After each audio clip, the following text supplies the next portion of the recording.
I'm David with EV World News. We're talking about electric vehicles, green energy, and the stock markets. And I'm here today with our founder, Bill Moore. How's it going today, Bill? Hey, I'm here. I'm doing well. I got up in the morning and the grass is green still. Nice, nice. We have an action-packed show for you Yeah. guys today. We have a lot to cover. We've got e-fuels can't work in cars until they work in planes, how the VW Rivian deal was covertly kept secret hmm from the world, 230 lawsuits against the fossil fuel industry, how big of a difference tires can make on a Tesla Model 3's performance and safety, how North Dakota just beat Florida at something, how South Dakota just got its largest solar farm just came online, and Japan just solved their own critical minerals for making EVs issue. Ooh, now So that one, that's a new one for me. So yeah, you'll have to run and that one by and me. we're also going to talk about bicycles in Papillion, Nebraska. Yeah. Yes. All right. So we got quite a few things to cover today. Let's go ahead and start talking about the e-fuels can't work in cars until they work in planes. Now, this is quite an interesting claim.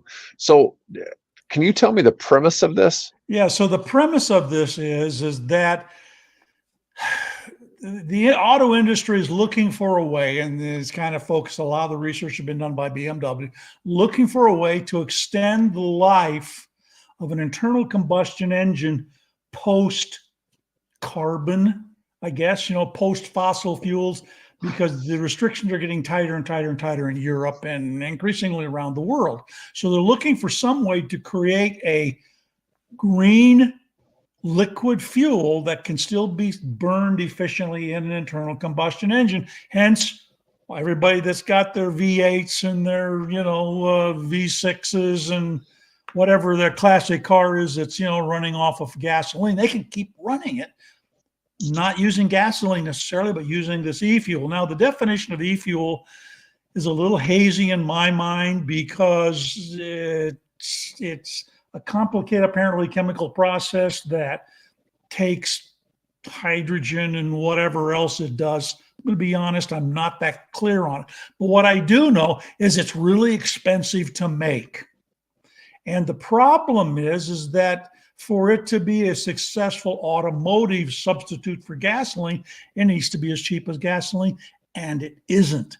And it probably won't be for probably a long, long time. So the case that the author of this article is making is that if it's going to be a successful fuel and it scales so that people can, the industry and investors can afford to invest in it and see some kind of eventual return, it needs to be used in applications where there is no logical, effective, cost-effective substitute for electric-driven power.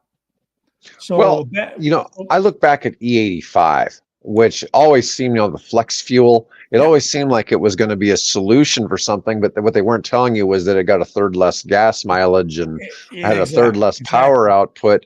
Yeah. And so by the time you actually used the extra fuel, I'm not sure you really had that big of a environmental impact. It was 25 cents cheaper, a gallon. I actually took a gasoline engine. I got a kit out of Colorado and converted it to run on E85, right? Uh-huh. Just to experiment and see what it did. And you're right.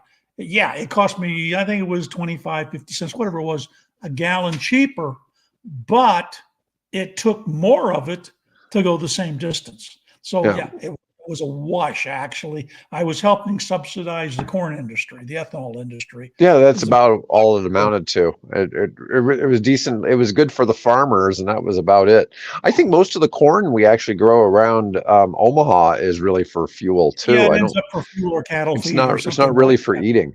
Coming back to the e-fuel thing, yeah. His point is that it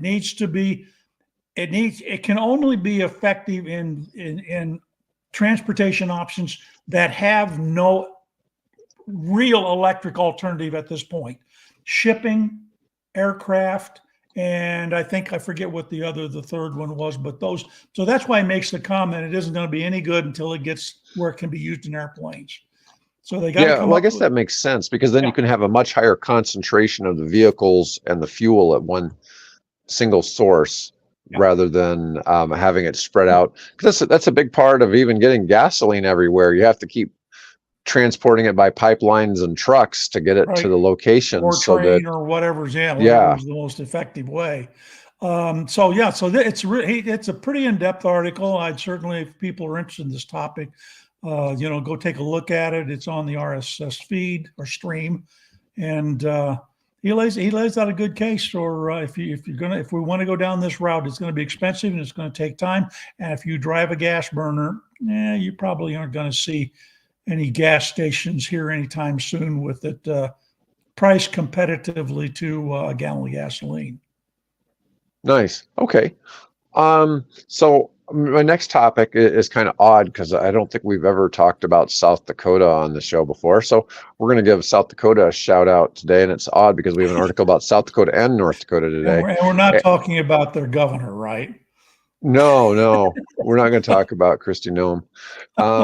Anyways, so South Dakota just had their largest solar farm come online. And so this is in Pennington County, which I'm not exactly sure where that is in South Dakota, but it's a 128 megawatt solar farm in the Southwest Power Pool, which manages the central US's Oh, electric grid that's and us. wholesale power Yeah, market. that's us. Great. 104 out of that 114 megawatt power purchase agreement with Utility Basin Electric Power Cooperative. Yeah. It's expected to provide almost 30 million in direct economic impact, including 12 million in new tax revenue over the first 20 years of operations. It's enough electricity to power about 37,000 homes each year, and they'll avoid 190,000 metric tons of carbon dioxide emissions annually, the equivalent of removing about 42,000 cars from the road. That's that's obviously in the scale of solar farms. We're talking to something much different than when we talked about the ginormous one in India, right? Oh yeah, But yeah, but yeah. still, It has a ways to go before it reaches that yeah, scale. yeah, but still, it's just The it's a big interesting deal thing, to see a state like South Dakota, which is a cold state, which for at least a month of the year hardly doesn't have a great deal of sunlight.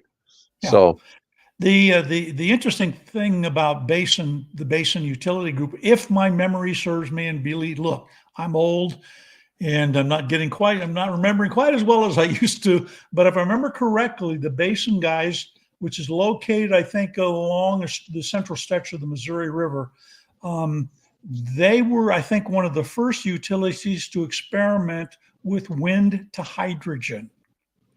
So oh they had a wind turbine. It was an experimental thing, but they were I think they were probably pulling water from the Missouri, maybe, and using their excess, wind capacity and using that to generate electricity on an experimental basis. And God, this had to be 15 years ago or so that was yeah, being so done. in 2022, wind provided 55% of all of South Dakota's in-state electrical Yeah, generation. yeah, I And believe it. they were the second highest state after Iowa. And I hear people say, well, what are you going to do when the wind isn't blowing? It's like, you obviously haven't been to Iowa or North or South Dakota. There's a reason those trees lean this way as you're Yeah, driving along the interstate. yeah, it's always windy, you know. It is just naturally. I used to tell people all the time when I moved here from Tennessee, from Memphis, the temperature here is about the same as Memphis, but Memphis has humidity. And no matter what you do, if you step outside your house, you're going to start sweating. You're going to feel the moisture Right. all over your body. Here, we don't have the humidity. We have wind. We And have the so wind, right. it's cooling effect. Yeah, exactly. Yeah. So you can Now, sweat all you want, but it'll help. Yeah. In if fact, if you're in, I could point my camera out my window here and show you my apple tree that has just progressively, as it's grown, keeps leaning this way, and it's about that angle right now oh because of wow, that wind coming out of the north.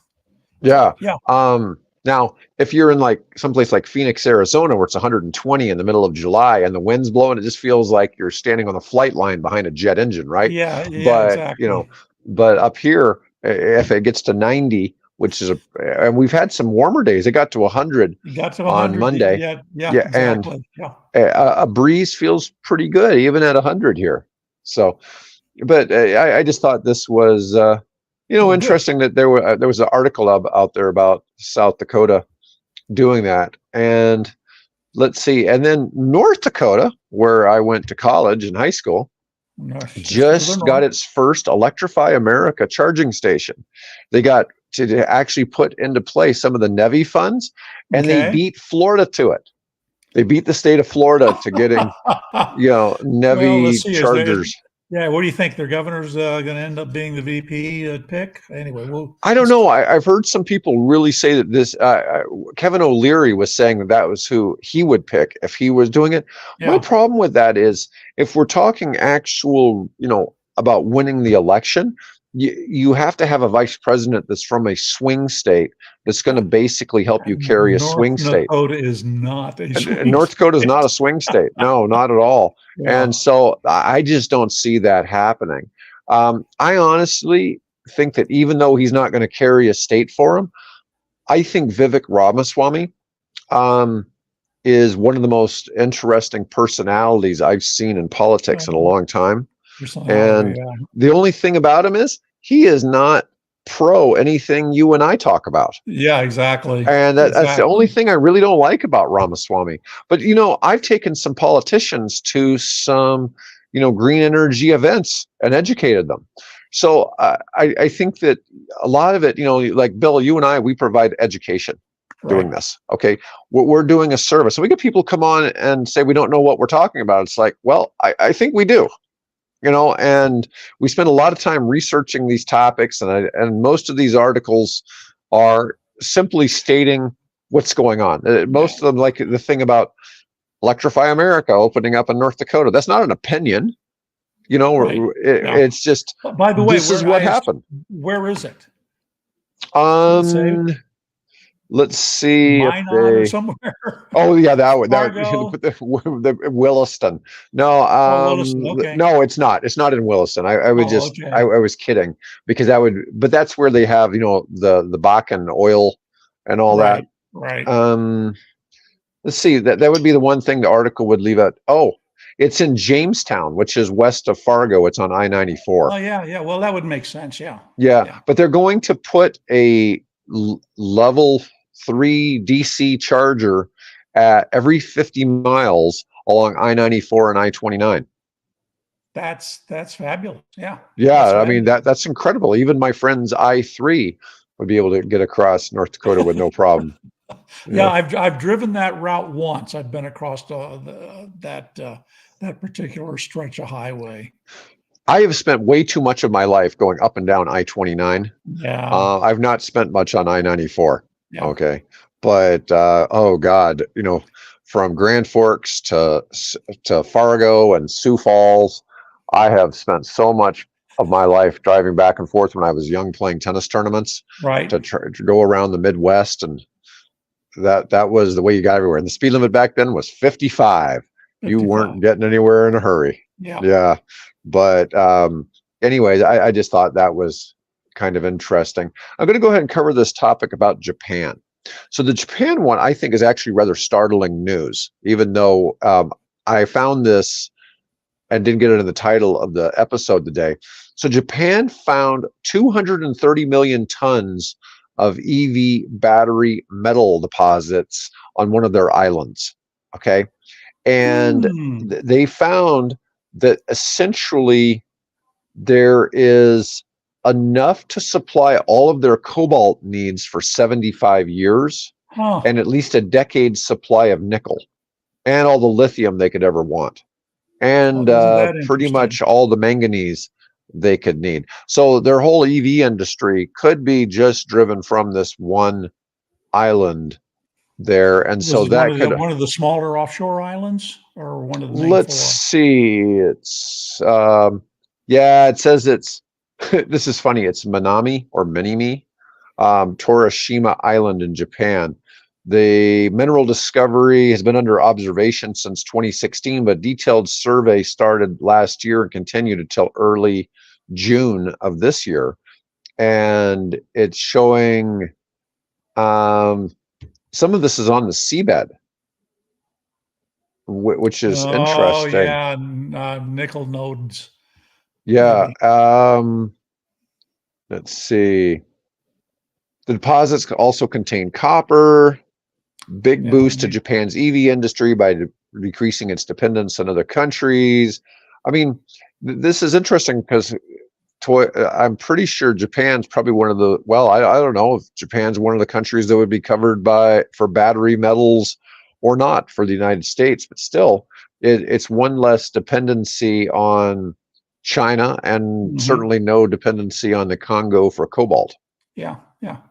So I just thought that was a pretty big deal, and it'll have a big effect long term on the Japanese EV industry. There was an episode of oh, come on now, the guy that goes around, the young guy that goes around and hunts for these exotic crypto creatures and things like that.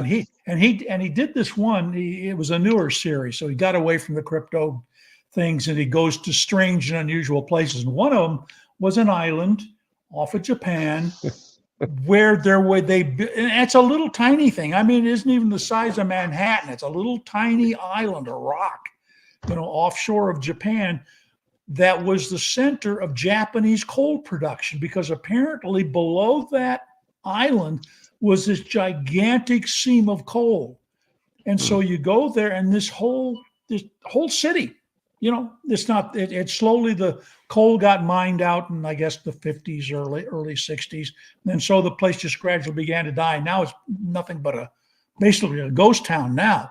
But apparently Japan kind of has these sort of quirky geological features where kind of these important minerals now kind of squirt up and come out of the seabed. That's interesting. Now, yeah, hopefully that wasn't a Tim Kennedy run show, kind of like, I mean, he's done a bunch of those. And he's always acts like Josh Gates. Gates. Yeah. Yeah. Okay. Destination Unknown or something like that. Yeah. No. All right. So let's talk about our main story for today. So, and to be fair, Mike and I covered the Audi or the VW and Rivian thing quite a bit yesterday, because it's a big deal. It is a big deal. Yeah. And so somehow, the whole time, you and I have been talking about this all the time, how it's like Ford, buy into Rivian while they're cheap, and take over that. Well, apparently the reason why that wasn't happening was because VW was secretly making something happen. And they've been working on it since August of last year. Yeah. So this is a pretty big deal. And anyways, a few camouflaged Audis arrived secretly from Germany early this year at a facility of electric vehicle maker Rivian, where some 30 engineers stripped the electronics and fitted them with Rivian's harnesses and modules. Right. Intense testing followed, and then Rivian software controlling every function would work in the German cars. And let's see, they wanted to see if VW could benefit from Rivian's advanced tech. Let's see, 2 people close to the deal verified to Reuters. A third confirmed that some Audis were shipped to California. The result, Europe's biggest car maker said it would pump as much as $5 billion into Rivian as the two automakers agreed on a technology joint venture. Yeah, $1 trillion. $1 billion was the first tranche, and then that could be followed by another $4 billion over, whatever the terms that they've set up for the project. Yeah, that's exciting. Yeah, CEO RJ Scaringe said it's a real major accomplishment that we kept this secret. No kidding. It came as a surprise of everybody. I looked one day at my stock as, holy crap, how did that go up so fast? And then the next day, I look, oh, that's how it happened. Yeah. Well, we've been saying for a while, we need consolidation in the EV industry. Yeah. We have too many we have all these companies that have been pure car makers that are struggling to make EVs because it doesn't fit with their business model and it doesn't fit with their production model. Okay. And the EV companies all kind of don't know what they're doing in the car space, but they figured out how the technology and how to make, quality EVs. And, this has been interesting. And the other thing is, we've talked about this before, when you're a pure EV maker, you don't intentionally make your cars look ugly. And so, yeah, I know you laugh at that, but I mean, that's a big thing to people. I mean, people, well, sure. you don't want to drive a car that looks like a freak show. And a lot of the original ones really look saying my Fiat looks like. Well, it looks very European. Yeah, it looks very European. Well, where were we born, buddy? Yeah, I know. Yeah. Anyways, but this is a pretty fascinating deal, because the Rivian tech is, they consider it superior to what they're using in Audis and Volkswagens and Porsches. And as we talked about earlier, one of the problems that VW has had, and they've had to shut down production lines and they've had to recall vehicles, was because of the software. The cars, mechanically, they're German, they're going to be great, but it was the software side, which is, like we've said, is a new era, new playground for them. It just wasn't up to snuff, and so you could see why. Let's talk to Rivian and see what they can do. And apparently, whatever Volkswagen, Audi, that group saw happen to those cars, convinced them that, we ought to give these guys some money and take a piece of the action. So, yeah.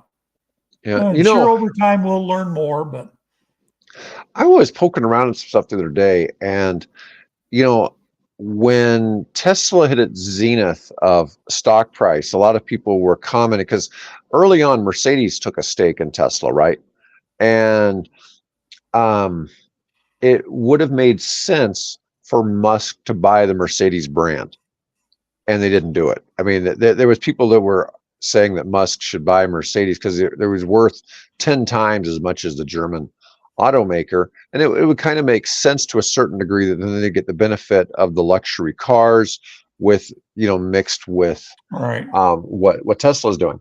And on the flip side, we talk about all this stuff with consolidation in the US EV space, but this isn't exactly in the US EV space. I mean, Volkswagen makes a lot of cars in the United States, but they are a European automaker. But we look at the consolidation of the 100 EV makers in China, and there's going to be a lot of it. Well, one of the Chinese companies that owns 10% of Mercedes. Well, the interesting thing is that BYD very early on did a deal with Mercedes and created a whole new car line with them. So as part of a joint venture. So and this was probably going on right around the time that Musk may have been thinking about, doing some kind of something or another with China. And so that probably said, well, I can't really partner with Mercedes Daimler at that point, because they're already doing something with BYD. So 10 years ago, Musk didn't think that BYD would ever be a threat, and now he's like, well, I was wrong. They've really come through. I mean, nobody really thought the Chinese were going to start making quality cars, and all of a sudden that they are. I think everybody's in the auto industry is kind of in shock. It's like, we didn't see this coming. Yeah. And nobody expected them to start producing. They are still producing a lot of crap cars too, but they're producing some quality ones as well, and that's a big change. Did you see where VinFast is planning on pumping that VF3 out worldwide at less than $10,000? I saw that. Holy crap. And as a competitor, Hyundai is actually launching their Incher, I think they call that, which is a direct competitor to the VinFast vehicle. So that'll be an interesting race to see what happens there. Yeah, there's a few cheap ones. I mean, Jeep says they're going to have a $25,000 EV Renegade in the United States next year. So that, we haven't really seen much about that, but we'll see if Stellantis really is able to come through on that. Comes through with it, yeah. Yeah. All right. So here's our next big topic: 230 lawsuits filed against the fossil fuel industry. Now, what's interesting is, for some reason, for the photo for this article, it shows a picture of somebody smoking weed. I have no idea why the photo editor picked that image of the whole, because maybe that's the guy writing the article. Maybe that's it. Could be. I mean, I don't really know what it's an oil company executives worrying. Maybe that's what it's supposed to be. I haven't quite figured out what's going on there. Part of my job is act as a photo editor for the things that we put on the AV World website, and I would never, in my wildest imagination, figure out why would I pick a guy smoking a doobie, to highlight this particular story. I see what the deal is. So they're saying many of these seeking to hold governments and companies accountable for climate action. The number of cases expanded less rapidly last year than previously, which may suggest a consolidation and concentration of strategic litigation efforts in areas anticipated to have high impact. This was true of the tobacco lawsuits, which cost the industry $206 billion over 25 years. Yeah, but that's not a Camel cigarette. Yeah, I don't know.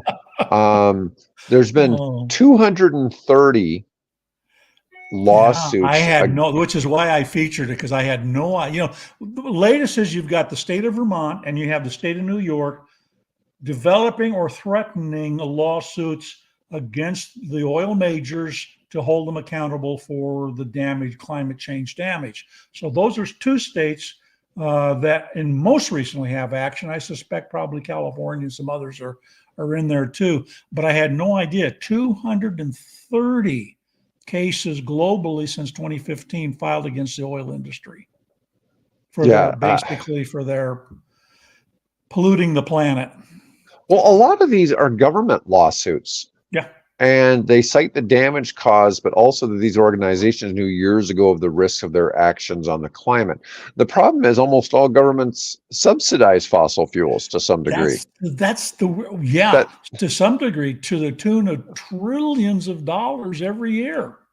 Yeah, so I don't get some of that if it's governments filing the lawsuits. I mean, I get the need to reduce fossil fuel consumption and things like that, but so many countries depend on this, and then you also have the double-edged sword of, well, the government's supporting it. If we sue them, isn't the government kind of maybe footing the bill for the lawsuit too? Yeah, I mean, that makes no sense. Well, it's you've got the contention that the current White House administration is fighting and trying to strangle the oil industry, while meanwhile they've just signed a brand new set of offshore leases are opening up new ground, and there's more oil being produced now than there was in the previous administration. So, it's, what are we doing? Do we want to control climate change and take it seriously, or do we want to make sure that oil industry investors are happy? Well, yeah, I don't know. It just seems a little. Some of it seems a little silly to be suing the oil companies. Most of the stuff needs to be things that get changed in either legislation to either increase taxation on the use of fossil fuels. Yeah, or aren't we? Isn't Nebraska, I think, just raised the local tax, the excise tax on gasoline? I'm not sure. Yeah, I think they did. It's kind of funny. It's not like we have a shortage of tax. So Nebraska is kind of a high tax state. We have high property taxes. Mm-hmm. We have a sales tax. We don't sales tax groceries, which is kind of nice. Our sales tax is only generally about 6% versus 9% and a lot or higher in some places. In other states, yeah. But we have a state income tax and we have the high property taxes. But one thing here, unless you live in Douglas County, which is Omaha, it does kind of seem like the property tax money gets spent well in Sarpy County, because Sarpy County is really well maintained. Yeah. So Can't say the same thing about Douglas County, but you know, who Which is knows? Maybe why they I just think they just annexed a new part of northwest Omaha that apparently I forget what the deal is, but there's some industry up there that they're going to be able to take and get some tax. tax revenue out of. Yeah. Yeah. Well, you'd think they would have tried to have grabbed Millard or Elkhorn or Well, they have. Bennington or Yeah, they have. Elkhorn's been annexed. Oh yeah, that's been for a yeah. while. So Yeah, well, that's a big part of it. A big part of getting the revenue in. All right, so my last. Well, let's go ahead and let's talk about Papillion well, bicycles. since we're talking about Nebraska, and all of you can Yeah, ring off now because I've okay, got one more so story, but let's just okay, do this so first. this is just a real quick one. People for Bicycles, which is an advocacy group, ranks states and communities based on how bicycle friendly they are, meaning that is there infrastructure there and are there programs to encourage people to use more active forms of transportation, bicycles in particular, whether they're manual pedal bikes or whether they're electric assist. And so they rank those. And the latest rankings came out. And of course, I had to say, well, where's Nebraska fall? Right. We're obviously nowhere near, the class of Davis, California, or, wherever you want to pick where they really got some strong bicycling programs. But that being said, our little community here where Dave and I both live is called Papillion, Nebraska. It's often been ranked by Money Magazine as one of the top 5 small towns in America to live and that kind of stuff. So it turns out that it ranks number 2, now population 24,000 people. It ranks number 2 in terms of its bicycle infrastructure and programs to encourage people to cycle. And as Dave and I will both testify, we see people riding bicycles pretty frequently. We've got a really nice trail system and things like that. The interesting thing, however, who's number 1? Well, maybe Lincoln or, the university in the capital area, which is number 3. Number 4 is Omaha. Number 1 is Murdoch, Nebraska, wherever the hell that is. Population 200 and something like 94 or something like that. Murdoch, a little tiny farm community who apparently have really gotten their population excited about cycling.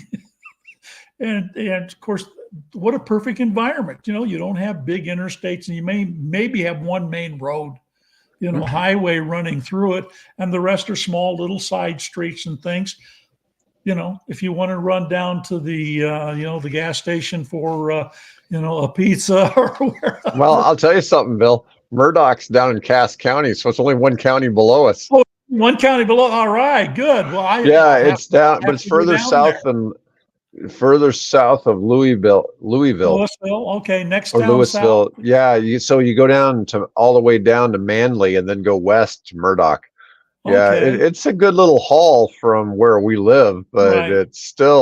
it's probably Got to go about down 40% of the distance of driving to Lincoln. Yeah. So it's not really that far away. It's probably a 30-minute drive. We should go down there and do a interview with the city manager or I don't know if they have a mayor or whatever they've done. They're doing it right. There's probably 20 people who ride bikes in that town, and so they're saying 10% of our population is out riding bikes. Exactly. Yeah.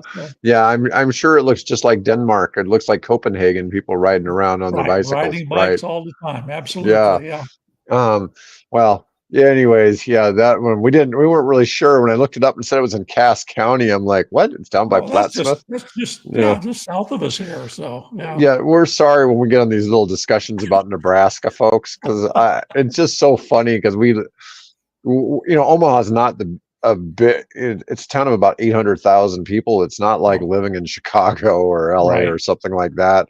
We're in a medium-sized city, and Papillion is a suburb that's really highly regarded, but we're not the rich suburb. That's the funny thing is we're not the rich suburb of Omaha, like Gretna, and You consider Anyway, Gretna the rich suburb? I never I thought of would it I that would way. think. Huh. Okay. Uh, That's just straight west of us West, here, yeah. folks. So I yeah, don't know. I would imagine the home prices on average are a little higher there, and we have pretty high home prices here. yeah. So we're And probably, there's and between the two, there is a heck of a lot of development taking place oh between those yeah, two towns. yeah. Yeah. But anyways, we'll go on to the other topics so Okay, let's get on the other our thing. Yeah. listeners don't fall asleep. So my last topic is how big of a difference tires can make on a Tesla Model 3. Now, this article came from Electric, and I found this kind of interesting because it has an article about what allows you to stop the fastest versus what has the most efficiency for mileage. And Okay. so this here shows the results of what you could get of efficiency on the tires. This is on a 100-mile loop, and it's talking about, and it says this was number one, but these numbers seem backwards to me. So it says it gets 263 watt hours per mile on the Hankooks. And down here, number 9, it says Michelin Pilot Sports All Season gets 292 watt hours per mile, which to me that seemed like it was better, Hmm. right? Wouldn't it make sense to get more watt hours per mile? I don't know what would be One the, would think. Yeah. yeah, or maybe, oh, it's using more watt hours per mile. Yeah, so okay, so here's the deal. So this one's using the least watt hours per mile driven. Okay. Yeah. Yeah. So anyways, yeah, my little brain wasn't quite picking it up. But we have all kinds of different one tires here from Goodyear, Continental, Yokohama, Pirelli, Bridgestone, a couple Michelins, a couple Goodyears. And then we go down to the next category, and this is how well on the track the car stopped, both dry and wet. And the Michelin Pilot Sports had the let's see, rated a 7.84 out of 10 as the highest scoring. And we go back, the Hankooks though came in 7th with a score of 7.09. So the most efficient ones were not the best At stopping. at stopping. Huh. But that being said, it doesn't seem like anything was really terribly bad in that result, because Right. generally EVs can stop pretty well, particularly if you have all-wheel drive. But it was, And you got that evenly distributed weight of the battery yeah, pack I more was than kind of hoping they were going to give us the results of which ones lasted the longest. That's yeah. what I was really looking for with this story, but it didn't get into that because, we got all these, people still, because of that story that was that whatever analytics over in the UK. I couldn't tell you how many people try to cite that because the New York Times or New York Post or somebody cited that article and made that just blow up. And that was the one that said that effectively everybody that drives an EV burns through all their tires all the way to the rim every 4,000 miles. 4,000 miles. Yeah. Yeah, it was the way their numbers worked out, which of course isn't happening. But it was really quite fascinating because we got enough people who are like, hey, I've changed my, I've driven my EV 300,000 miles and I'm on my 4th set of tires. Yeah. And that's not indicative of 4,000 miles. It's indicative more of 60 to 75,000 miles. Yep. So anyways, I didn't have anything else to cover today, Bill. Oh, there's all kinds of stuff to talk about over on the website. So if you want to, keep track of what's going on, I've posted in the last 24 hours, I don't know, 120 some news stories. So we only scratch the surface here, folks. So if you really want to stay up to tune and up to date with what's going on, go over to the website or subscribe to the RSS feed, which is available on demand on your own browser, and it gets updated every day. And by the way, I should point out, if I haven't pointed out before, back on June 18th, I uploaded the 75,000, there's the word I'm looking for, 75,000th news link story to our RS stream database. I challenge anybody. And those are not done robotically. That's all me sitting there reading the stories or scanning the stories and putting them in the database manually. Yeah, it's amazing. It's absolutely amazing. So I challenge anybody out there to match that record. Yeah. So if you're looking for news and you want to be up to date, that's the place to go to it. So thank you for the opportunity to pitch. Yeah. If you're watching this, you're probably already subscribed, but if you don't mind liking the video and if you get a chance to share it somewhere, then that really helps out with the algorithms. Anyways, I'm going to go ahead and end the stream for today. Folks, thanks for watching.